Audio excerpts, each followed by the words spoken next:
It's time for another Out of Bounds Rewind with Bo Bounds on ESPN 105.9, The Zone. They're dysfunctional. The wheels are falling off. You know, Max Johnson's out. Haynes King got hurt. Wigman went in. Jimbo doesn't believe in simplifying anything for a true freshman QB. I mean, my goodness, give him 3 plays that he can work with or something. Right. Very, very simple. You're on the road. You've been there. I've been there. Even though it's not a program we talk about a lot, Williams-Brice, I mean, they pack it out 80,000. No doubt. And it's loud, and it's a difficult place, especially if you give them momentum. And South Carolina got that early. That's right. Right. By the way, how is South Carolina 5-2? Like, with the way Spencer Rattler is so erratic, and I mean, to me, that loss by Texas A&M is really an indictment on A&M, because and credit Shane Beamer, the job they've done in a short period of time. They don't have anywhere near the talent on that roster that Texas A&M does, and they're 5-2. It's amazing. I know. All right, so A&M, this is trending. That even with the $90 million, and again, I think their boosters will not even hesitate if they feel like that's where they are. Man, I didn't think there was any way until after the 2023 season, but I look at their schedule, Lugs, and I look at them. All right, they have Ole Miss. I don't know how beat up Ole Miss is, but Lane is so far ahead and above, Jimbo. I expect Ole Miss to win. Then they host Florida. I give Florida a slight edge. Then they go to Auburn. Hell, I don't know if that's off the table for Auburn. And then they host LSU. I mean, they've got more losses in front of them, Tom. There's no question. They absolutely do. On offense. And, again, if you noticed, they played a lot of Ben playing with, and that's fine. Maybe they're trying to mix it up, and they're trying to say, hey, listen, if we're going to take some lumps, let's do it with the guys that we think are going to be here for the next 2.5 years. But I don't care who you are. You put that many freshmen on the field at the same time, you're going to struggle. Kids aren't ready for that. They might be physically gifted enough, but you're in the back half of the season right now, and you're playing with a bunch of inexperienced guys. You go on the road in that conference, and you're gonna take some on the chin. And you reference going to Auburn. That's not going to be easy just because of the environment, right? You got LSU. They're getting hot down the stretch. I mean, you reference the schedule.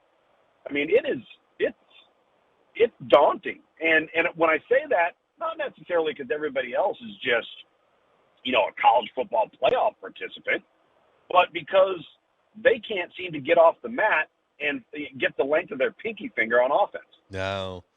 And he will not – I think it's official, Tom Luginbill, that Jimbo Fisher is not capable of tailoring his offense around the personnel that he has. It's the opposite. I would agree with that. Yeah, and I think Anaya Smith being out has hurt them. I mean, there's no doubt that that's hurt them because it's really left them with one significant receiving threat. Oh, and by the way, he's a true freshman in Evan Stewart.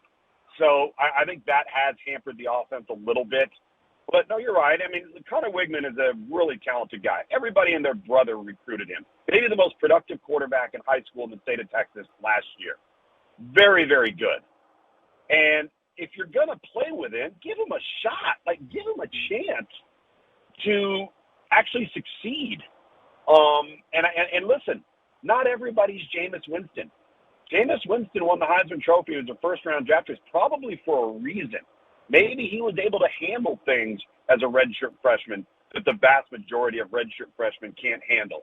So if you're going to go to a true freshman in Connor Wigman, I don't think you can treat him like Jameis Winston because he hasn't shown that. All right, intriguing storyline this weekend. Okay. Lane Kiffin's former defensive coordinator, DJ Durkin, who they spent a lot of time together for 2 years, is now at A&M. Tom, you coached, you played Power 5 quarterback. You've now been covering it forever. Talk about two guys who know everything that the other wants to do. I think that is an intriguing matchup this weekend, Lane Train and DJ Durkin. It is an intriguing matchup, and I think kind of an X factor, and I don't know all the details, but if Zach Evans is still in a leg brace, that does not help Ole Miss. The 1-2 punch of Evans and Quinshon Judkins is lethal. I've seen it in person. I think without one or the other, you're a little bit hamstrung in the sense that you might not be what you want to be in the run game. And if you're DJ Durkin, that's priority number one. You cannot let Ole Miss run the football down your throat. And I think that Ole Miss is one of the most improved parts of their football team is in the offensive line. And the Judkin kid is a difference maker. But listen, I think that all Ole Miss has to do, Ole Miss just has to play their game and let Texas A&M screw it up. You know, if you don't that's a good point. That's a good point.